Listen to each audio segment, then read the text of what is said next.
Olá, eu estou aqui novamente para nós darmos continuidade à leitura do 6º livro da saga Harry Potter. Harry Potter e o Enigma do Príncipe. O meu já tá tão velho, coitado, que o Harry Potter aqui em cima até sumiu. Bom, vamos lá? Hoje nós vamos ler o capítulo 3. Querer é poder. Harry Potter roncava sonoramente. Estivera sentado em uma poltrona à janela do seu quarto durante quase 4 horas, contemplando a rua que escurecia, e acabara adormecendo com um lado do rosto encostado na vidraça fria, os óculos tortos e a boca aberta. O bafo que ele exalava refulgia a claridade alaranjada do lampião da rua, e a luz artificial absorvia todo o colorido de seu rosto, fazendo-o parecer fantasmagórico sob seus cabelos pretos e rebeldes. O quarto estava juncado com seus pertences e uma boa quantidade de lixo. Penas de coruja, miolos de maçãs, papéis de bala amontoavam-se pelo assoalho. Vários livros de feitiço estavam embolados com as vestes sobre a cama, e havia uma confusão de jornais no círculo iluminado sobre a escrivaninha. A manchete de um deles indagava: Harry Potter, será ele o eleito? Continua a boataria sobre acontecimentos recentes e misteriosos no Ministério da Magia, durante os quais aquele que não deve ser nomeado foi mais uma vez avistado. Não podemos comentar, não pergunte nada, disse um agitado obliviador que se recusou a informar o seu nome quando saía ontem à noite do Ministério. Ainda assim, fontes ministeriais confirmam que o foco do distúrbio foi a famosa Sala da Profecia. Embora os porta-vozes oficiais continuem a se recusar sequer a confirmar a existência de tal sala, um número cada vez maior de pessoas na comunidade bruxa acredita que os comensais da morte, ora cumprindo pena em Azkaban por invasão e tentativa de roubo, tentaram se apoderar da profecia, cujo teor é desconhecido. Especula-se abertamente, no entanto, que deve dizer respeito a Harry Potter, a única pessoa que sabidamente sobreviveu à maldição da morte e dizem ter estado no ministério na noite em questão. Há quem se aventure a chamar Potter de o eleito, acreditando que a profecia o nomeie como o único que poderá nos livrar de aquele que não deve ser nomeado. Não se conhece o atual paradeiro da profecia, se é que de fato existe, embora... Continua a página 2, coluna 5. Havia um segundo jornal ao lado do primeiro. A manchete era: Scrimgeour substituiu Fudge. A maior parte da primeira página estava tomada por uma grande foto em preto e branco de um homem com uma juba leonina e um rosto maltratado. A foto era comovente. Ele estava acenando para o teto.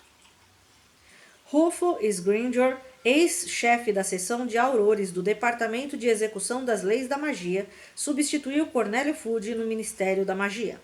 A nomeação foi recebida com entusiasmo pela maioria da comunidade bruxa, embora corram boatos de um sério desentendimento entre o novo ministro e Alvo Dumbledore, reconduzido ao cargo de bruxo-presidente da Suprema Corte dos Bruxos, ocorrido algumas horas depois de Scrimgeour ter assumido o ministério. Os representantes de Scrimgeour admitem que o ministro se encontrou com Dumbledore logo depois de sua posse no mais alto cargo da comunidade, mas recusaram-se a comentar a pauta da reunião. Sabe-se que Alvo Dumbledore... Continua a página 3, coluna 2. Mais à esquerda deste jornal havia outro, dobrado de modo a deixar visível o título da notícia. Ministro garante a segurança dos estudantes. O recém-nomeado ministro da Magia, Rufo Scrimgeour, falou hoje sobre as rigorosas medidas tomadas pelo seu ministério para garantir a segurança dos estudantes que retornam agora, no outono, à Escola de Magia e Bruxaria de Hogwarts.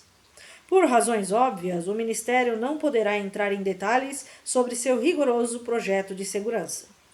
Disse o ministro, embora um funcionário bem informado confirme que as medidas incluem feitiços e encantamentos defensivos, um complexo conjunto de contrafeitiços e uma pequena força-tarefa de aurores dedicados unicamente à proteção da escola de Hogwarts. A maioria dos cidadãos parece tranquilizada pela firme atitude do ministro com relação à segurança estudantil, comentou a senhora Augusta Longbottom. Meu neto, Neville, por sinal um grande amigo de Harry Potter, que lutou ao lado dele em junho no Ministério contra os Comensais da Morte e... Mas o resto desta história ficou sombreado por uma enorme gaiola deixada em cima do jornal, dentro da qual havia uma magnífica coruja de penas muito brancas.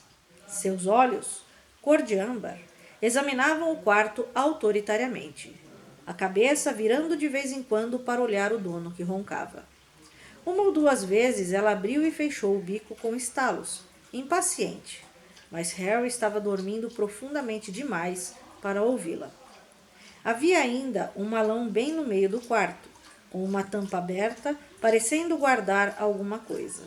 Estava quase vazio, exceto por umas cuecas velhas, balas, tinteiros vazios e penas quebradas que forravam o seu fundo.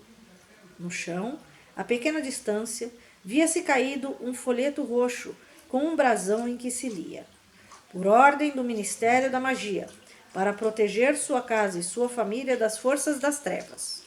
Atualmente, a comunidade bruxa está sendo ameaçada por uma organização que se autodenomina Comensais da Morte. Observando simples diretrizes de segurança, você poderá proteger a si mesmo, a sua família e a sua casa de qualquer ataque. 1. Recomendamos que você não saia de casa sozinho. 2.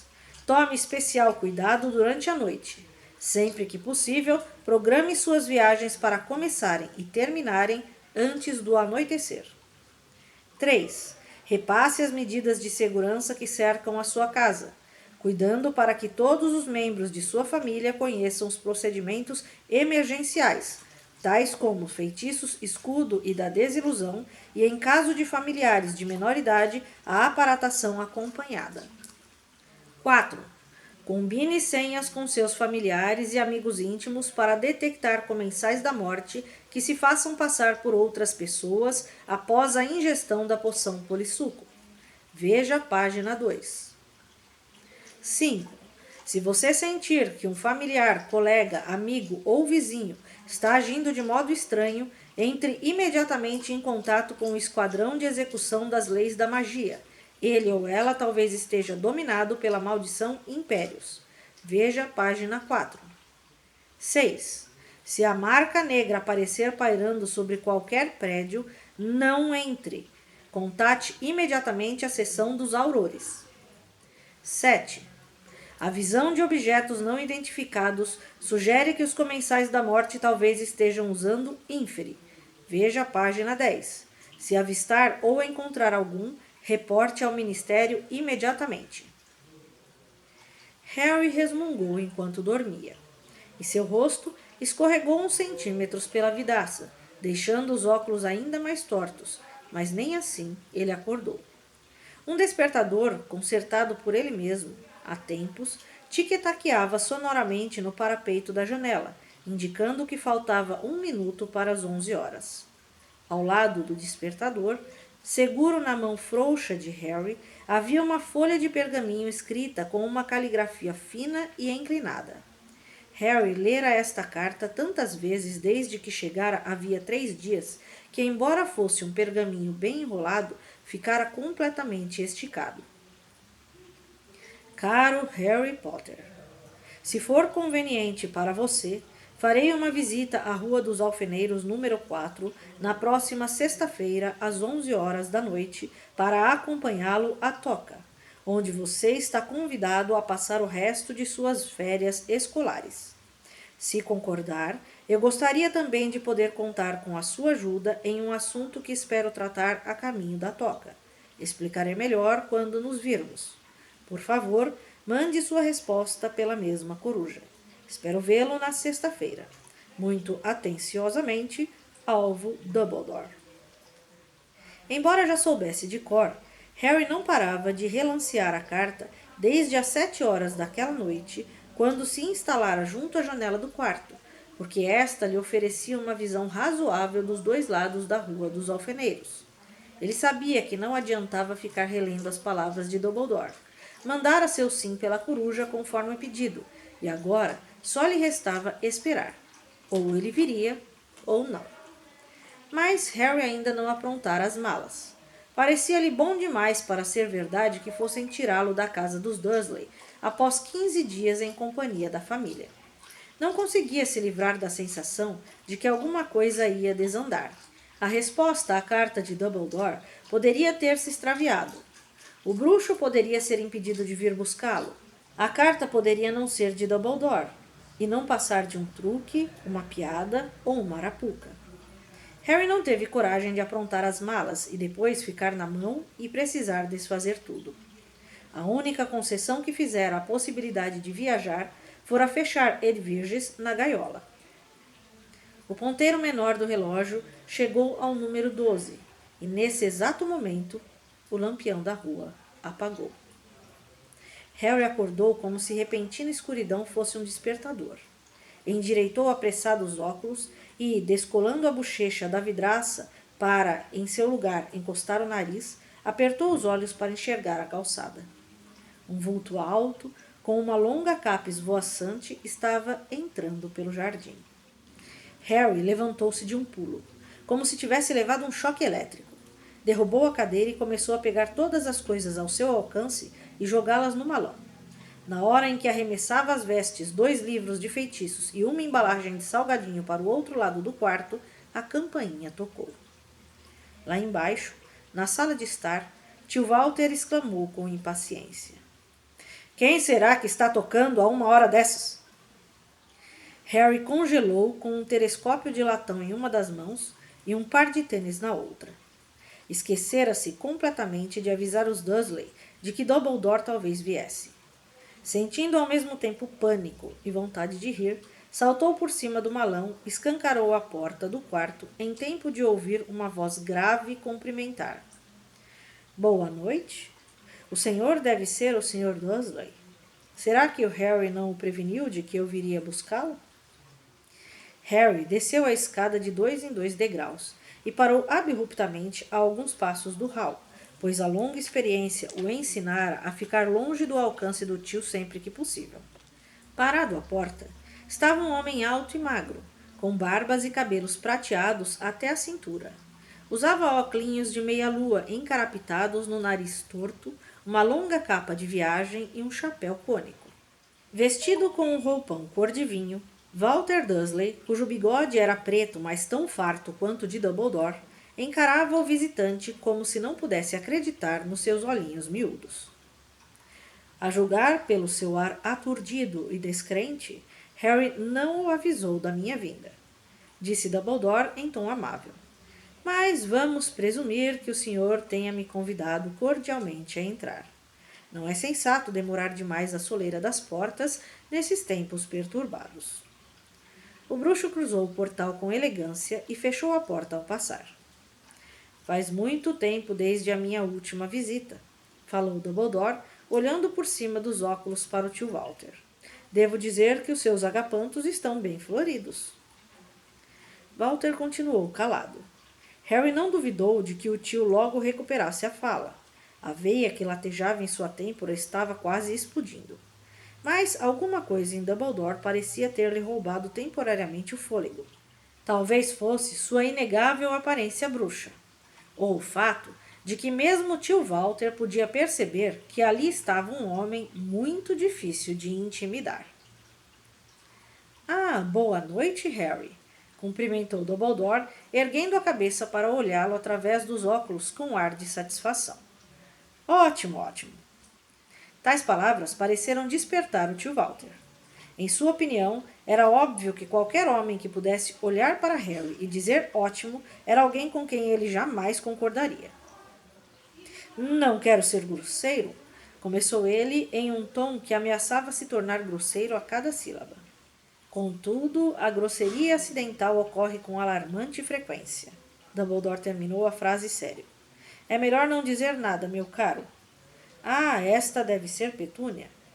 A porta da cozinha se abrira, revelando a tia de Harry de luvas de borracha e um robe por cima da camisola, visivelmente interrompendo sua costumeira limpeza das superfícies da cozinha antes de ir se deitar.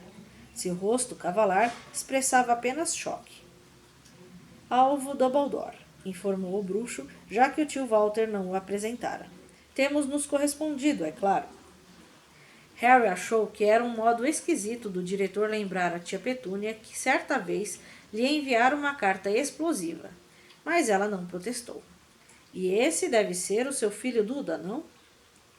Naquele instante, Duda espiara a porta da sala de estar.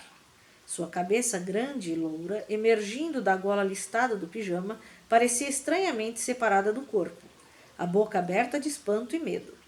Dumbledore esperou um momento, aparentemente para ver se os Dursley iam dizer alguma coisa, mas como o silêncio se prolongasse, ele sorriu. Posso presumir que os senhores tenham me convidado a sentar em sua sala de estar? Duda afastou-se depressa do caminho quando Dumbledore passou. Harry, ainda segurando o telescópio e os tênis, saltou os últimos degraus e acompanhou Dumbledore, que se acomodou na poltrona mais próxima da lareira e se deteve a reconhecer o ambiente com uma expressão de educado interesse. Parecia extraordinariamente deslocado. Não vamos embora, professor? Perguntou Harry ansioso. Certamente, mas primeiro há umas questões que precisamos discutir, e preferia não fazer isso ao ar livre. Por isso vamos abusar da hospitalidade dos seus tios por mais uns minutinhos. E como vão? Walter Dursley entrara na sala, Petúnia ao seu lado e Duda, mal-humorado, atrás deles. Disse Dumbledore com simplicidade. Abusaremos. E sacou a varinha com tanta rapidez que Harry mal chegou a vê-la. A um gesto displicente, o sofá arremessou-se para a frente, atingiu os joelhos dos Dursley e os fez perder o equilíbrio e desmontar nele. A um segundo gesto com a varinha, o sofá voltou rapidamente à posição inicial. E é melhor fazermos isso com conforto, disse o bruxo cordialmente. Quando Dumbledore guardou a varinha no bolso, Harry notou que sua mão estava escura e enrugada. A pele parecia ter sido destruída por uma queimadura. Professor, o que aconteceu com sua... Mais tarde, Harry. Sente-se, por favor. O garoto ocupou a poltrona que sobrara, fazendo questão de não olhar para os Dursley, todos mudos de espanto. Presumi que fossem me oferecer uma bebida, disse Dumbledore ao tio Walter. Mas, pelo visto, tanto otimismo seria tolice. Um terceiro gesto com a varinha fez aparecer no ar uma garrafa empoeirada e 5 copos. A garrafa se inclinou e serviu uma generosa dose de um líquido cor de mel em cada copo, que então flutuou a cada uma das pessoas da sala. É o melhor hidromel envelhecido em barris de carvalho por Madame Rosmerta, explicou Dumbledore, fazendo um brinde a Harry, que apanhou o copo e bebeu. Nunca provara nada parecido antes, mas gostou imensamente. Os Dursley, depois de trocarem olhares rápidos e apavorados, tentaram fingir que não viam seus copos, o que era difícil, porque eles davam pancadinhas em suas cabeças. Harry não conseguiu afastar a suspeita de que Dumbledore estava se divertindo. Bom, Harry, disse o bruxo dirigindo-se a ele. Surgiu uma dificuldade que espero que você possa resolver para nós. Por nós, eu me refiro à Ordem da Fênix. Antes de mais nada, porém, preciso lhe dizer que encontraram o testamento de Sirius há uma semana, e ele deixou todos os seus bens para você. No sofá, tio Walter se virara, mas Harry não olhou para ele nem conseguiu pensar em nada para dizer, exceto... Certo. No geral, é um testamento bem simples. Você acrescenta uma boa quantidade de ouro à sua conta no Gringotts e herda todos os bens pessoais de Sirius. A parte ligeiramente problemática do documento... O padrinho dele morreu? Perguntou tio Walter em voz alta lá do sofá. Dumbledore e Harry se viraram para olhá-lo. O copo de hidromel agora batia insistentemente em sua cabeça e ele tentava afastá-lo. Morreu? O padrinho dele? Morreu, confirmou Dumbledore sem perguntar a Harry por que não contara aos tios.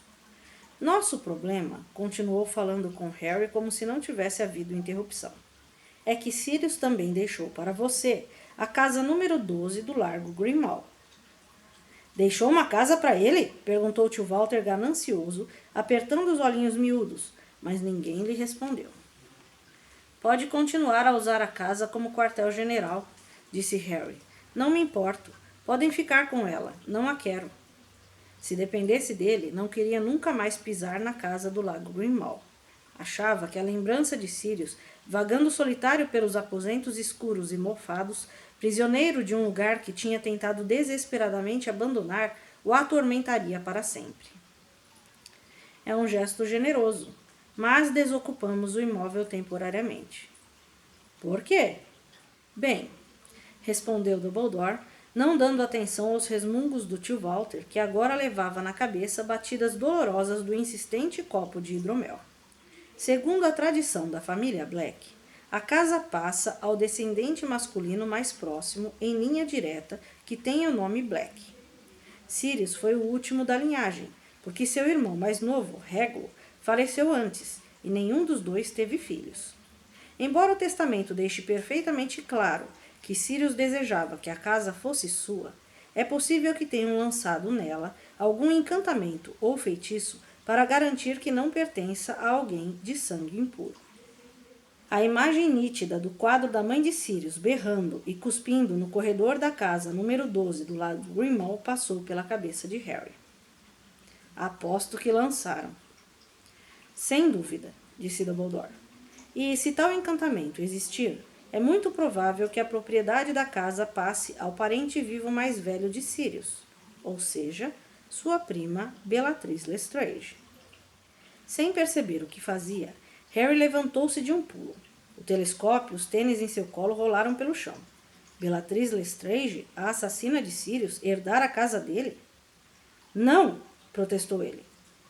Bem, é óbvio que também preferimos que ela não herde, respondeu Dumbledore calmamente.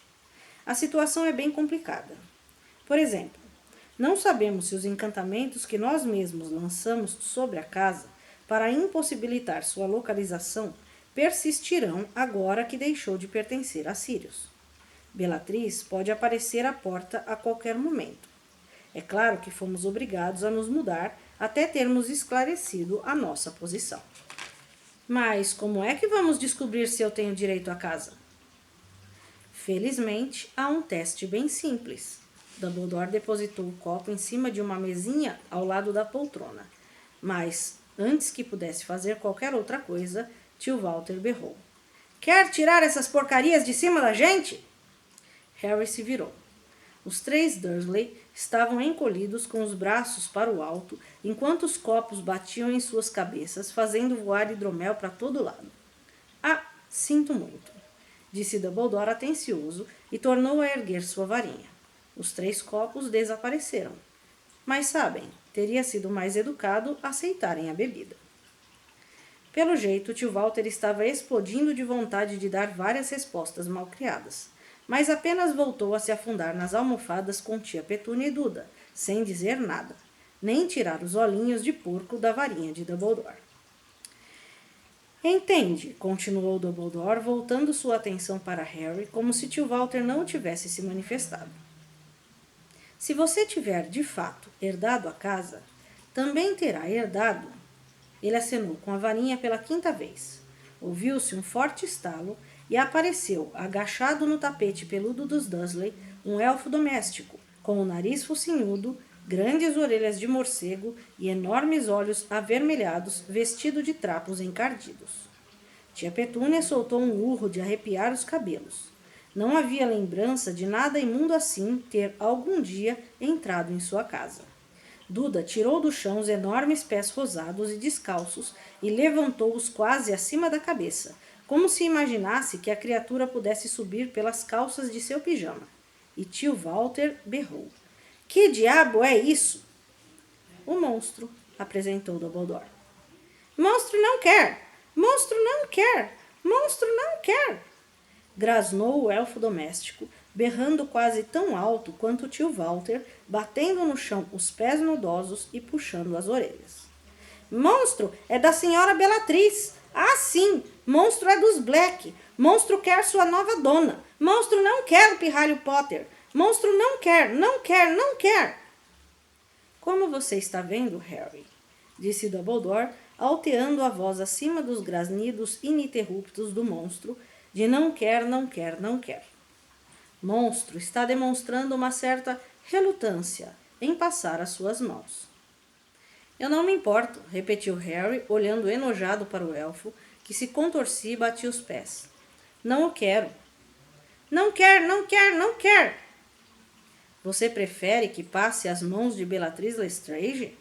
Mesmo lembrando que ele morou todo o último ano no quartel-general da Ordem da Fênix? Não quer, não quer, não quer! Harry encarou Dumbledore. Sabia que não poderia deixar o monstro ir morar com Bellatrix Lestrange, mas a ideia de ser dono dele, de assumir responsabilidade pela criatura que traíra Sirius, era repugnante. Dê-lhe uma ordem, disse Dumbledore. Se ele for seu, terá de obedecer. Senão, teremos que pensar em outros meios de mantê-lo longe de sua legítima dona. Não quer, não quer, não quer, não quer! Monstro agora urrava. Harry não conseguiu pensar no que dizer, exceto: Monstro, cala a boca! Por um instante, pareceu que o monstro fosse engasgar. Levou as mãos à garganta, a boca ainda mexendo furiosamente, os olhos saltando das órbitas. Passados alguns segundos de engolidas em seco, ele se atirou de cara no tapete. Tia Petúnia gemeu. E bateu no chão com as mãos e os pés, entregando-se a um violento, mas silencioso acesso de raiva. Bem, isso simplifica a questão, disse Dumbledore animado. Parece que Sirius sabia o que estava fazendo. Você é o legítimo proprietário da casa número 12 do Largo Grimmauld e de monstro. Será que eu tenho de ficar com ele? Perguntou Harry horrorizado enquanto o monstro continuava a se debater aos seus pés. Não, se não quiser, disse Dumbledore. Se aceita uma sugestão, você poderia mandá-lo trabalhar na cozinha de Hogwarts. Desta maneira, os outros elfos domésticos poderiam vigiá-lo. É, exclamou Harry, aliviado. É o que vou fazer. Monstro, quero que vá para as cozinhas de Hogwarts trabalhar com os outros elfos. Monstro, que agora estava com as costas achatadas contra o chão e os pés e as pernas no ar, lançou a Harry de baixo para cima um olhar do mais profundo desprezo e, com outro forte estalo, desapareceu. Bom, disse Dumbledore, temos também o problema do hipogrifo. Hagrid tem cuidado dele desde que Sirius morreu, mas o bicuço agora é seu. Por isso, se preferir tomar outras providências... Não, respondeu Harry imediatamente. Ele pode continuar com Hagrid. Bicuço gostaria mais assim. Hagrid vai adorar, disse Dumbledore sorrindo. Ficou contente em rever Bicuço. Por falar nisso, para garantir a segurança dele, decidimos, por ora, rebatizá-lo de Asa Fugaz, embora eu duvide que o Ministério possa concluir que é o mesmo hipogrifo condenado à morte. Agora, Harry, suas malas estão prontas? Duvidou de que eu apareceria? Insinuou Dumbledore astutamente. Um minuto, eu termino. Apressou-se Harry a dizer, catando o telescópio e os tênis que tinham caído. Ele gastou pouco mais de 10 minutos para encontrar tudo de que precisava. Por fim, conseguiu tirar a capa de invisibilidade debaixo da cama, vedou o frasco de tinta muda-cor e forçou a tampa do malão a fechar sobre seu caldeirão. Depois, arrastando o malão com uma das mãos e segurando a gaiola de Edvirges com a outra, desceu. Harry ficou desapontado ao descobrir que Dumbledore não esperava no hall, o que significava que teria que voltar à sala de estar. Ninguém conversava. Dumbledore cantarolava de boca fechada, aparentemente muito à vontade, mas a atmosfera estava densa e gelada, e Harry não se atreveu a olhar para Dursley quando anunciou: Professor, estou pronto. Bom, disse Dumbledore. Uma última coisa então. E virou-se para falar com Dursley. Como os senhores sem dúvida sabem, dentro de um ano Harry atinge a maioridade. Não, interrompeu tia Petúnia, falando pela primeira vez desde a chegada de Dumbledore. Perdão? Disse o bruxo educadamente. Não, ele é um mês mais novo que o Duda. Meu filho só vai fazer 18 daqui a 2 anos. Ah! Exclamou Dumbledore cordialmente. Mas no mundo dos bruxos atingimos a maioridade aos 17. Tio Walter resmungou. Que absurdo! Mas Dumbledore não lhe deu atenção. Então, como os senhores sabem, o bruxo chamado Lord Voldemort voltou ao país. Atualmente, a nossa comunidade está em guerra declarada. Harry, a quem Lord Voldemort já tentou matar em várias ocasiões, está passando por um perigo muito maior do que no dia em que o deixei à sua porta há 15 anos, com uma carta explicando que seus pais tinham sido assassinados e manifestando a esperança de que os senhores cuidassem dele como se fosse um filho. Dumbledore fez uma pausa e, embora sua voz continuasse leve e calma e não deixasse transparecer sua raiva, Harry sentiu que emanava uma certa frieza. Notou também que os Dursley se aconchegaram uns aos outros quase imperceptível. Os senhores não fizeram o que pedi. Nunca trataram Harry como um filho. Nas suas mãos, ele só conheceu o descaso e, muitas vezes, a crueldade.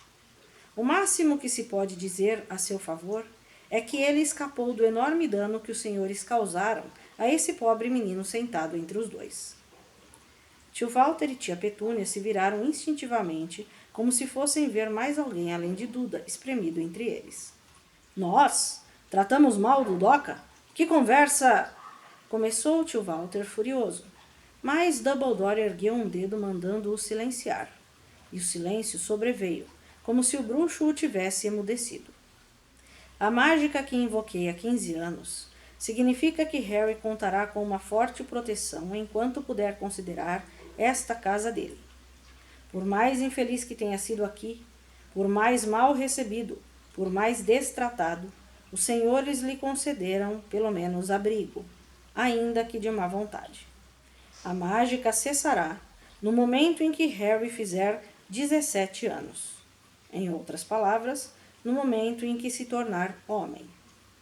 Então, só peço uma coisa, que os senhores deixem Harry voltar mais uma vez a esta casa antes de seu aniversário de 17 anos, o que garantirá que a proteção se manterá em vigor até aquela data. Nenhum dos Dursley disse coisa alguma. Duda tinha a testa ligeiramente enrugada, como se ainda tentasse entender quando fora maltratado. Tio Walter parecia ter alguma coisa entalada na garganta. Tia Petúnia, no entanto, parecia estranhamente corada.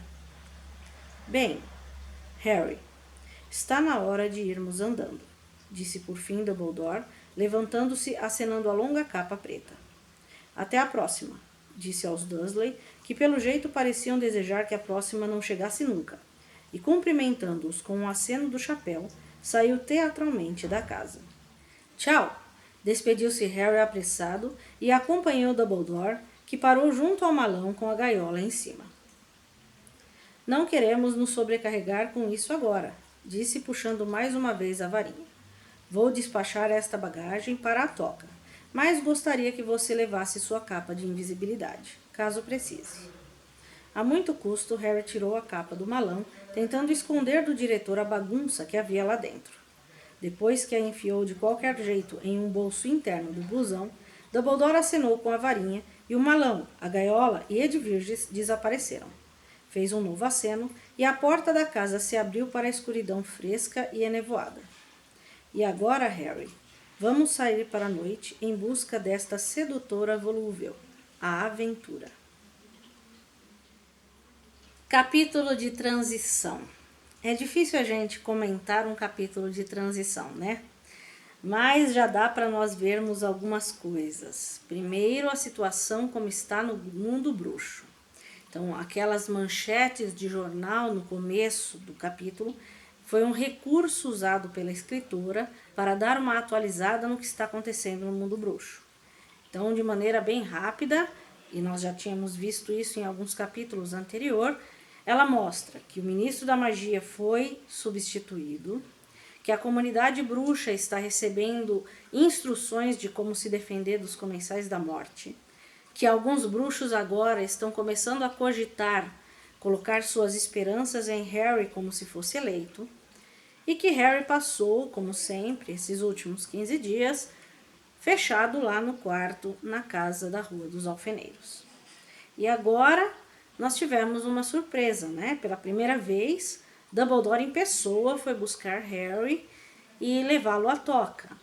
Mandou o balão, pelo jeito vão fazer mais alguma coisa, porque ele termina falando que eles estão indo rumo a uma aventura. Mas nós ficamos sabendo que o Sirius deixou tudo o que tinha para o Harry, inclusive a casa e monstro, que agora passa a ser funcionário nas cozinhas de Hogwarts. Espero que tenham gostado. Vou pedir para vocês mais uma vez, como todo mundo pede, né? Parece repetitivo, mas é importante para o canal.